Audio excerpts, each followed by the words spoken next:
Stay right there. This is Mohammed Sadiq, publisher of Work From Home magazine.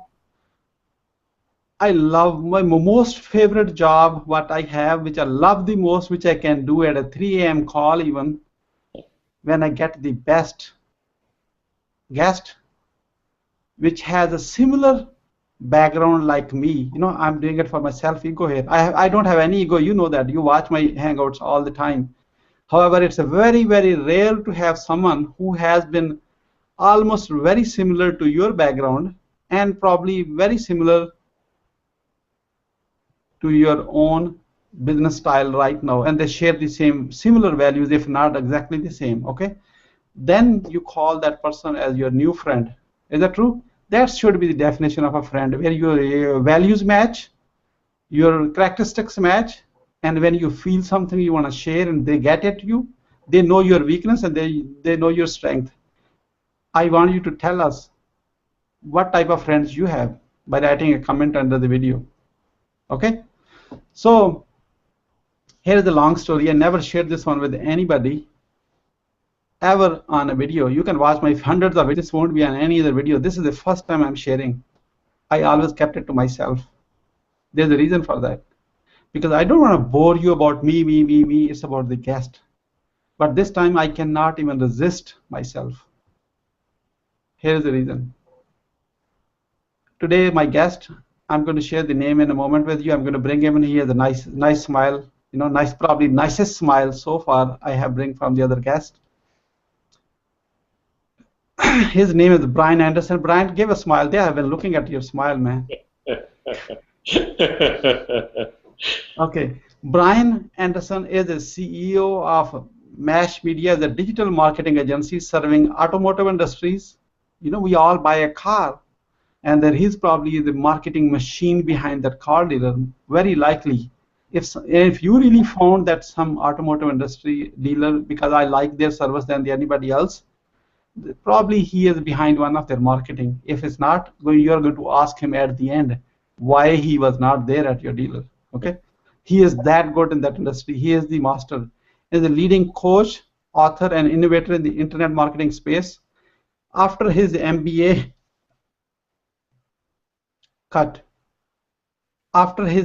Brian enjoyed in software sales and product marketing, and he got married in 2001. You know, we remember 2001 for another reason. 9/11 happened, sad event in the whole world. Many people lost a life. But imagine that was a one-time event we all wish it never happened in anybody's life ever, anywhere on the planet. Is that true? But let me tell you, there's another version of 9/11 happens in many people's life every day, and nobody talk about it. I'm talking about, which I'm going to share with the Brian story. And around June 30th, he can't remember the exact date because he was on a honeymoon trip on Virgin Island. He came back. He was working for a big company before. He got a voicemail. You are laid off. Go home. Stay home. Don't ever come back to us. That's his formal interview, okay? You don't need to know anything beyond. No, you tell us if you ever been fired from your job, and how you, when you got that voicemail or a phone call or a one-line email, I don't need you anymore. I'm talking about you. Okay? You tell us how you handle that situation yourself. That's a 9/11 in our life. You know how when the big news happened, this company actually laid off so many people. You know what I say? They kind of literally slaughter in the civilized world all those families in one shot, in one news. They don't even talk to you. That's what happened. That's the story Brian comes from. Now you know that you've been in a big sales and big deal. Oh, I have a secure job. I get it. You know why you are reading this and watching this? Because you are an entrepreneur. You are starting out your job. From a job, you're in the process of transitioning to your own business. Or you already transitioned, but you want to associate with your big, like you're experienced work from home person. I work from home for over 15, 18 years already. In fact, my wife tell me, go somewhere so I have a break. I love that much working from home. Okay? If you're starting out, we all can learn from each other what not to do and how to run their business successfully. If you already done it, There probably are best practices. You already have something. Why not come and share with us so we all can learn from each other? However, I'm sure there is something somebody else knows. As a community, we can learn from each other. We can take out what's not to do anymore and all leverage the positive experiences what other people had. We call it a mastermind. Is that true, Brian? Yeah, Sadiq, it is very true. It's very true. You can learn so much from your peers, even what not to do. Okay, wonderful. Now, currently, Brian lives in Peachtree City in Georgia. I am from Suwanee, Georgia, and I call other people from outside of the Suwanee. I tell them, hey, I'm from Atlanta, Georgia, because nobody knows a little town called Suwanee. If only 50,000 people lives here.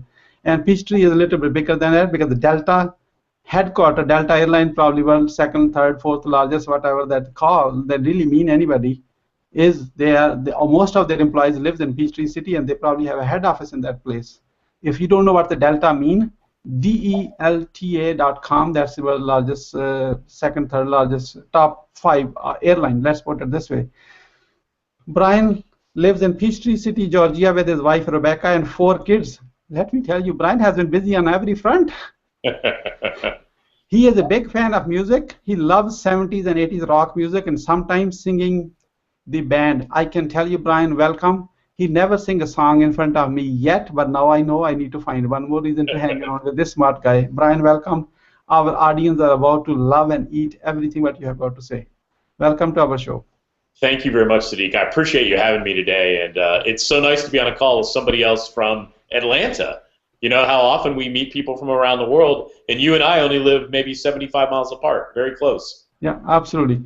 Brian, my first question that I love the most is from every guest is what gives you the earn the right to speak on this topic? You've been to a corporate, you wrote the article, and someone who is watching this, they already read the article. If I'm saying it on their behalf, no, you have to carry on the conversation. If you have not read it already, you say, yes, I'm going to read it now. Okay, you read the article right away because this hangout is about that article. And article topic, you already know the topic. I'm going to look at that 1 second. Cut this portion. Brian wrote the article, 20 years journey of corporate cube developer to a millionaire entrepreneur. You know what? You stolen the topic headline from me, Brian. I'm telling you right on the record because I have the same story. It's amazing. And Sadiq, I would bet that there are a lot of people like you and I out there that were cube dwellers and then they went out on their own and they built their own businesses. And they may be ahead of us or behind us, but we all come from a similar background. Definitely. What gives you the right to speak on this topic? Go for it. So absolutely. So I, like so many people, I had to make good grades when I was in school as a kid. My parents said, make good grades and you're going to get a good job. And I'm thinking, okay, I worked really hard. I made all A's. I went to college. I even went to grad school and did a master's degree. But at the end of the day, when I got that good job, I realized what everybody else already knew. It wasn't all it was cracked up to be. And I was so unhappy in my good job, no matter how much money it paid. And it wasn't about the money. It was the lack of freedom, the pressures, and all the different things that we already all know. So after a very unfortunate event like Sadiq mentioned, I had my own 9/11 in 2001. And in this case, I lost my job. I actually lost my job via voicemail while I was on a 2-week honeymoon. And, you know, that changed my life forever. I quit relying on someone else to pay my paycheck. I quit relying on, let me go to monster.com and find a job ad. You know, let me find a new position. So I built my own consulting agency, hundreds of clients, and I started with anybody who would give me a check, and I did it one client at a time by myself, and I built it in, you know, we've got a small team, and we now are focused, like Sadiq, you said, on the automotive agency, but over 15 years, I've put almost 300 clients into our consulting agency, resulting in multiple 7 figures revenue, all because I got laid off from my job. And you know, what was once the worst event in my life was now truly a blessing. And I wouldn't be here today if it wasn't for the fact that I was let go from my job and amazingly enough via voicemail, I took it so personal. But now it spurred me to do my own thing. It spurred me to make it happen, and I never would have done that. I never would have gone out on my own had it not been for that slight that I felt, that personal attack. So yeah, over 15 years, I built this nothing company from no clients to almost 300 clients, and I'm excited to be here. So thank you very much for letting me be a guest. Oh, you are welcome. Our audience, they can relate to it. They all have been laid off from something, somehow.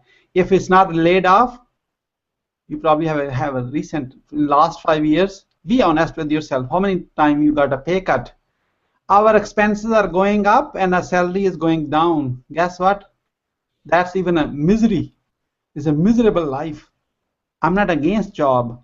Job is a very important thing. Here's the definition of my job. I don't know what's your definition. It's my opinion and you don't have to agree with it. I'm just giving you my perspective. Here you go.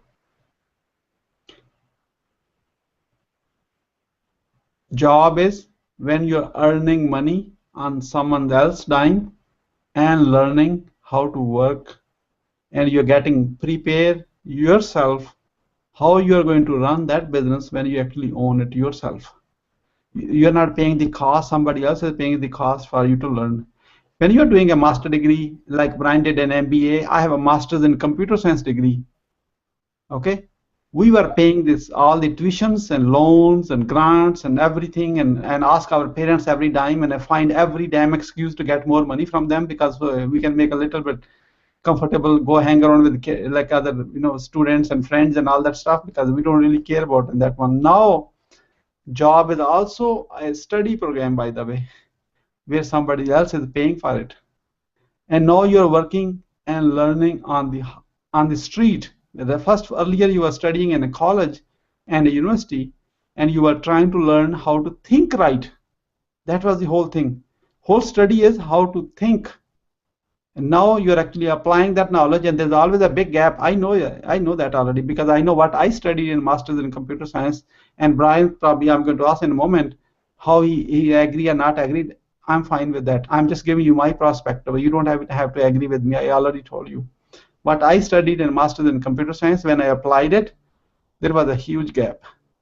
Now imagine when you're applying your theoretical knowledge, academic knowledge, what you already learned in university or college or school, wherever you have been, and you apply it, and somebody is paying for you to learn that one. Now you know, oh, how the real life look like. I worked for Oracle for 5 years, and Brian worked for almost for 12 years, and now he finally decided I have a stable job and I can actually go and get married and I will have a nice living. The moment he is coming back from honeymoon, he got the voicemail. That voicemail was a 9/11 in his life. You know why? Can you imagine just coming back from cut? Sorry, Brian. That's okay. I'm going to put this phone on mute. I forgot this one.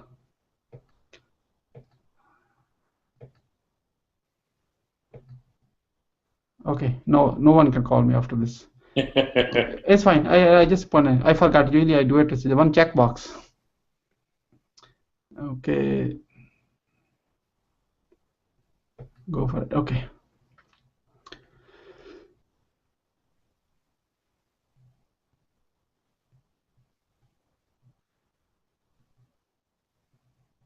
So around June 30th in 2001, when he got the voicemail of her coming back from honeymoon, he's excited from Virgin Island, coming back. Oh, I'm ready to go and share my experience. This is how it looked like. He got that amazing voicemail that has changed his life. That voicemail was so important in his career. That's where he stands. That's why he's a multimillionaire today. You know what, Brian? I have no idea what you did or not. I could have called my employer. Thank you so much for leaving me voicemail. That sometimes we need that big kick in our back. Actually make something happen. Otherwise, we get a cozy what we do, and we never really take that much action.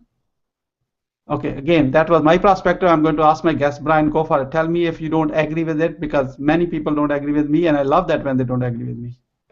No, Sadiq, I do agree. At the time, though, I'll be honest, I was devastated because my wife was, everything was new, and I just was shocked that I apparently had 15 voice messages, and since I was out of touch and not checking any kind of voicemail at the time, finally they left it on my answer machine, so it was horrible. But I agree with you. It was a great thing. I didn't know it at the time, but it set off everything in my mind, and it was the one event in my life. I'm in my mid 40s. It was the one event that shifted how I act and behave and what I do and how much work I do and how I choose to pursue it. That changed everything in my life, more than school, more than getting married, more than anything else, was just the raw feeling you get when it's one thing to get laid off face to face. We talk to each other. I understand, look, we all have probably been there. But via voicemail, it was like so callous. And I'm just thinking, why am I going to be loyal and devoted to this company that's going to lay me off via voicemail? I'm done. And it was it. That was the beginning of the end for me. Oh, thank you so much. So I'm going to share this one there. You have been looking at this, this is a 20 years journey of corporate cube developer from millionaire entrepreneur. Now you know why you need to read this article. Read this one, watch this interview, and share with your friends. Why? Because there's some inspiration. If Brian can do it, to me, it doesn't even look that much smart, by the way, when you look at him. Brian is laughing. I'm going to put him on the main screen. Brian, is that true? Are you the smartest person in the room? No, you're not. No, no. With all the people on this call, I'm probably in the middle of the pack. But you know what? You all should, if you take anything away, you have to want it more than the next guy. And if you want your success more than the next guy, you don't have to be the smartest person in the room to succeed. We all can't be the smartest, right? But we all can win if we're willing to put in the work. And if you're willing to outwork the next guy, you'll win. Absolutely. It's called competition plus one. That's the success formula. Competition plus one. That's it. How much I have to do? Competition plus one. That's how you get on the first page of Google. That's how you get everywhere. If their ad is showing as the number 2, you become just ad plus one. In fact, I don't know who said it. I'm paraphrasing it. If you are the smartest person in the room, you are in the wrong room. Don't come in the room to think, oh, I know everything. Yeah. Why you even came to that room? Because if you know everything, stay wherever you are. And we stop learning. In fact, Albert Einstein said, we stop learning, we start dying. We actually die before even when we actually natural death happen, that's a physical moment.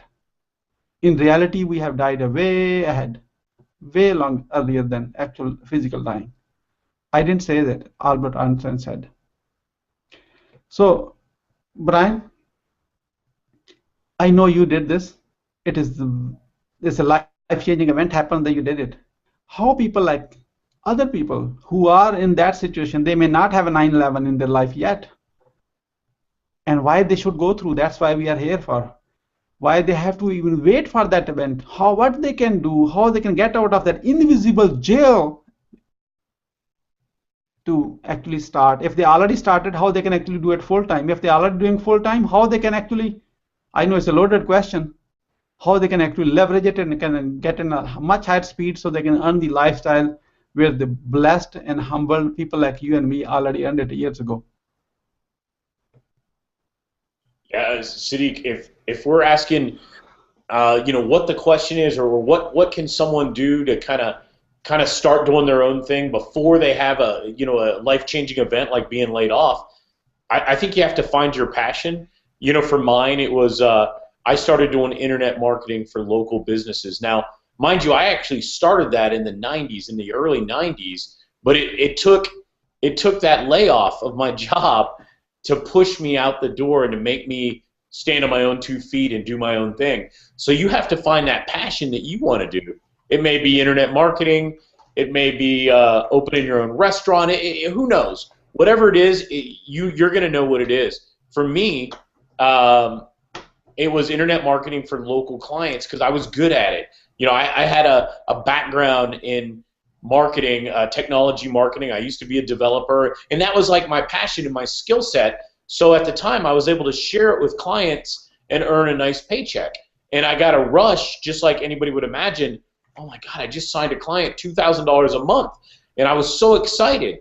And then I would, then I would figure out how I was going to deliver everything, and I would get it all worked out, and I would communicate with the client. But once you find the passion that fits you and your skill set, you just have to run with it. The business model, the revenue will follow, but you have to do what you're passionate about, not what somebody else says you should do. It has to fit you. And once you figure that out, right, when you figure that out, you will be successful, because you can't be somebody you're not. For instance, I'm never going to be a superstar salesperson.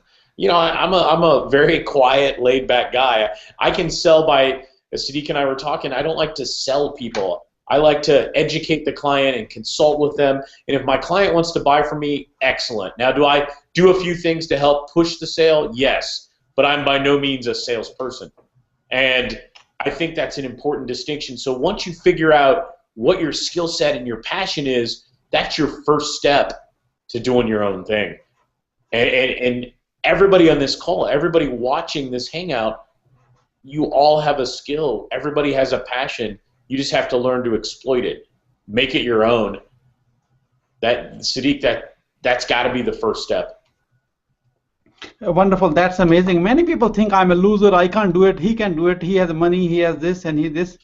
I did it, Sadiq. I owed $78,000 in student loans when I was laid off. I owed $15,000 of credit cards, 4 different credit cards.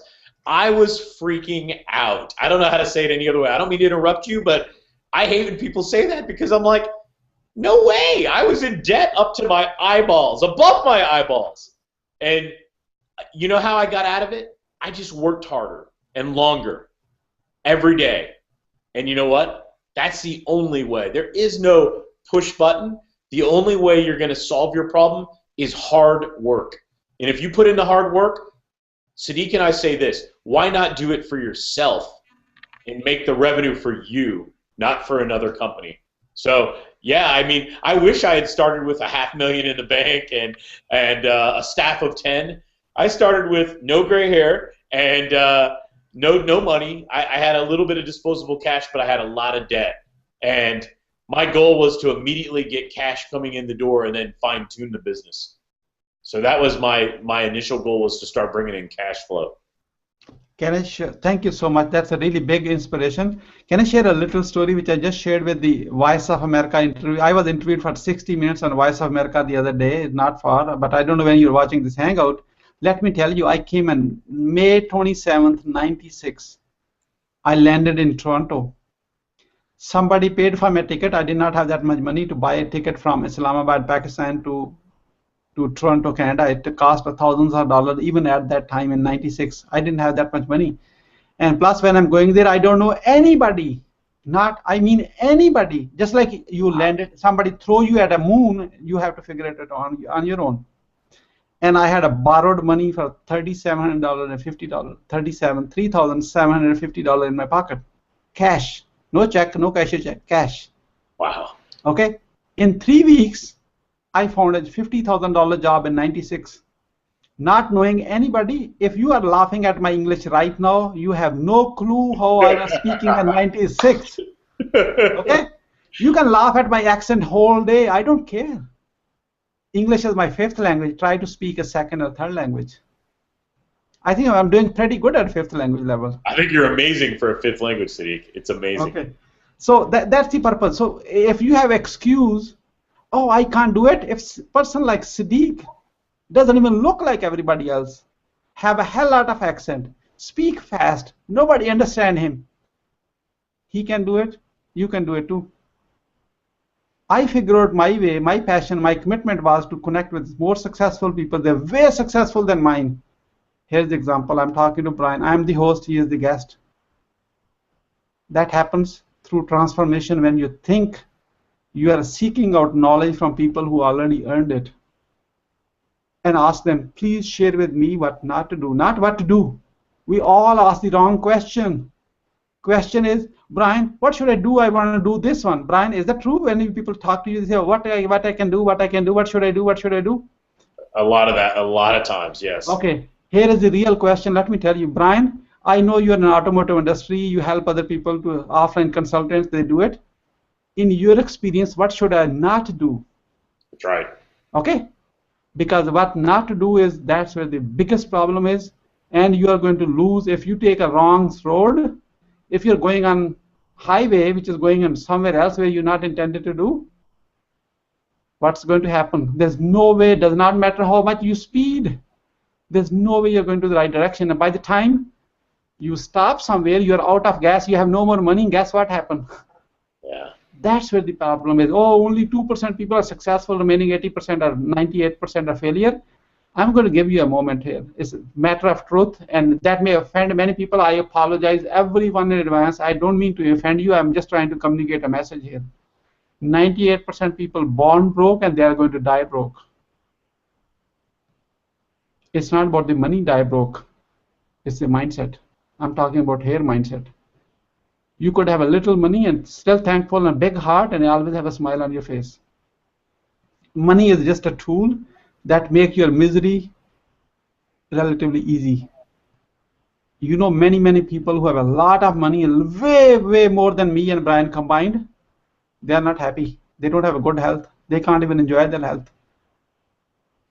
And their family is broken. Whatever happened, it's not. I'm not trying to discuss somebody's life here. However, I'm just trying to convey the point. You got to be mentally satisfied. Stop talking about others. If you can't help someone, don't talk about them. When somebody outreach to you, just do one thing. Say, how I can help this person. Help is also wishing him the best. That's also help. Doesn't have to be, oh, he's going to ask me money, I'm going to borrow money. Forget all that one. That's too big of a commitment. Don't talk on the back about them. Oh, no, don't look at this. Sadiq is like, really, Sadiq is this. I know him. You don't know him about him. If you can't help me, stop hurting me. Okay? That's it. I'm not talking about myself really here. You are welcome to hurt me as much as possible, because I know when you're trying to hurt me, you're doing your best. You know what that means? You really care the most about me. That's why you're really talking and trying to hurt me. I love that when people do it. Guess what? Because now you keep your friends closer and keep your enemy. You keep your friends close and keep your enemies closer. I know my enemies. I know you're not one of them. Otherwise, you'll be gone from this call already. Right? What do you have to say?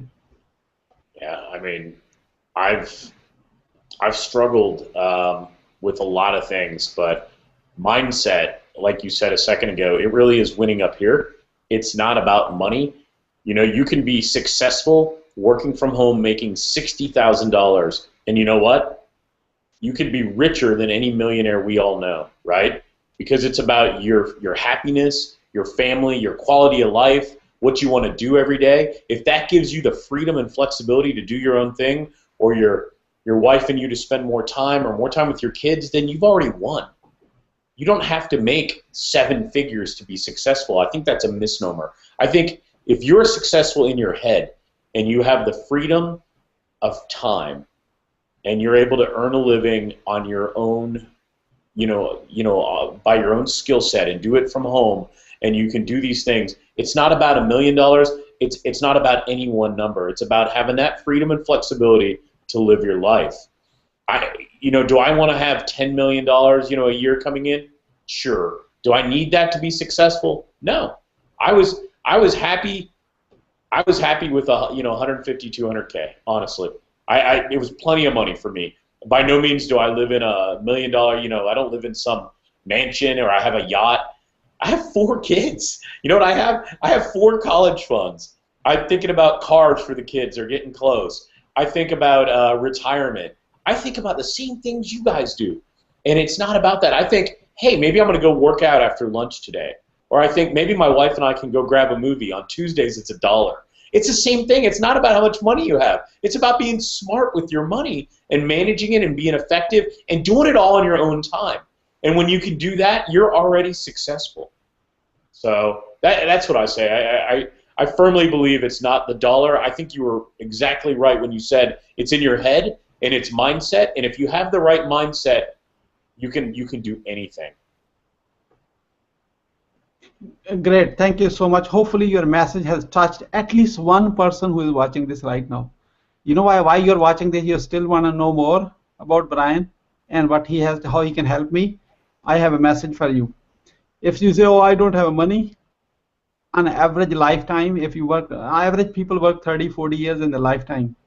Even you look at a US minimum wages, I'm talking about American minimum wages, in 30 years you will make $1 million Yep. on $7 hour thing, 7, 8, whatever that is. So whole goal is not to be $1 million, earn $1 million. Forget that. If it's going to take 40 years, you are already broke for 40 years. Goal is how I can make it in 1 year, then in every month, then in every day, then in every hour.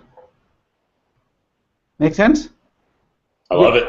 That's it. Millionaire is, everybody's a millionaire already. You are not even thinking. You say, no, I'm not a millionaire. I just told you, even you're working at $7 per hour, average lifetime is like 50, 60, 70 years. You work for 30, 40 years. You will be making $1 million. Look at, do your own math. Yep. If you're not good at math, just ask Microsoft Excel. They will do it for you. But you're right, Sadiq. Everybody will make roughly $1 million or more in their lifetime. It's all in what you do with it and how you do it and how you live your life. There's nothing more than that. You know, Yeah. you can be successful. You can be successful at 50,000, at $500,000, at $1 million, at 10 million. It doesn't matter. So, but I agree. Once you start making money, once you start doing your own thing, isn't it amazing how much more money you make? We always hear that growing up, right? You have to have money to make money. That seems, you don't have to have money to make money, but I will tell you, when you have money, you can make more money easier. That's for sure. So there's no excuse not to get out there and get started. You have to take action, and if you don't, in a year from now, you'll sit around and maybe you'll be reading a magazine, or maybe you'll be in Barnes & Noble reading a book, you know, about being successful. But you have to start one day, and it starts with hard work. A dream, right? But then you have to put work behind the dream to make it happen. So I challenge everybody, don't just talk about it, do it. If you can do it, even if you fail up. So instead of oh, I never made 10 million. Well, I did do 3.5 million, you know. Fail up. Set your goals, and then just get out there and make it happen and do it. And once you do that, you'll be surprised at how successful you will be. Not us, but you. So, but you got to start. Yeah, definitely I agree with that. You know, as a popular saying is, oh, think big or go home. Is that right, Brian? That's right. You know what? I tell them, come on. I'm at home. I work from home for 18 years already. I have no option to go home anymore. I am already there. So there I have only one option. Go big. Think big. That's it. So that's a commitment I have, because otherwise I'm not there. If you're working for somebody else, you have to go home basically when they send you home. I'm already at home. I have no place to go.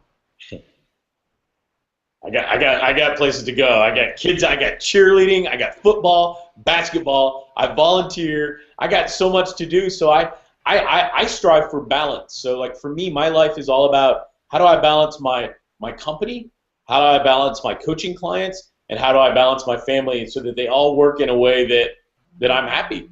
And when that happens, then I know I am successful. And no, that is, everybody has an answer to that. But I love it, Sadiq. Okay. I love working at home. Although I have to admit, I got to be honest for everybody on the call, I have an office at home and I'm there half the time. But I also got an office about 2 miles down the street, which is where I'm sitting today, because I have 4 kids and they make a lot of noise. So I got an office down the street. But I split my time between home and between my office that I rent down the street. So for cool. Sure. Brian, last question for you. When people ask you, what do you do? What do you say then? Man, is that not $1 million question? Here's what I tell them. Depending, like my mom asks me this all the time. So what I tell her is this: I have a marketing consulting agency that serves the automotive industry. And then she goes, "What do you mean?" I go, "I'm like an ad agency for car dealerships." She goes, "Oh, And I go, there you go. But it's a hard question to answer, and as you get deeper and deeper into your entrepreneur visions and dreams, you'll find that if you can't answer that question with a one sentence answer, then you're missing something. You have to be able to answer it right away. So that's my answer. Now, for everybody on this call, I have that company, and I built a seven-figure business there. It took 2 years, but I have that company. I write, I have a few books, I do coaching, I work with other entrepreneurs. I've managed to find some balance between the day-to-day of running my business and then the excitement of working with other people on their way up. So that's what I do every day. Cool. When people ask me, what do you do for a living? What do you tell them? Oh, it's a very hard question. Yeah, I know what you do, and it is a hard one to answer in one sentence. Okay, I make a happy people happier. There you go. Here's my belief. I cannot make anybody happy. Okay? If you're already happy, I will make you happier. That's my promise. Your win comes first with me. That's it. I like it. In fact, on a grade kindergarten, my daughter is now 11th grade. By the time you're watching, she probably already done maybe college. I have no idea when you're going to watch this, you know. Yeah. Pray that she actually follow through on that study. You know, there are too many distractions these days, you know. It's tough. It's tough. So she was in kindergarten, and that was a very touching moment for me. And you know, the teacher asked, "What your dad do?" That's a very basic question because they want them to learn how to write, answer questions, and how to write. She says, "My dad inspires others." Wow. I cried when I read on her essay. That was kindergarten? Yeah, kindergarten. Oh, jeez. That's Okay. brilliant. Yes. And my verb is I inspire. What is your verb, Brian? I think, being honest with myself, I would probably say I teach. You teach? I do a lot of teaching and instructing. Now, my goal is to inspire, but at my core, I probably teach, train, and help, probably more than anything else. So I would say I teach. Sadiq says I inspire. Brian says I teach. You're watching this. Why don't you tell us what is your verb? If your verb change, you change. So you have to stick to your verb. That is a basic principle in thinking. Happy, not happy, or the state of mind and where you are going. You know, you don't have to agree with me. I learned it from somebody. Cut. Who was this golfer name? I forgot the name. The big golfer. Older or newer? No, the Tiger Woods. Tiger Woods. Yeah. Okay, got it. So, you know, the all-time rich golfer Tiger Woods, which we all look at, his verb changed a few years ago. Okay, he said he cheated. He's a cheater. Yeah. Guess what happened?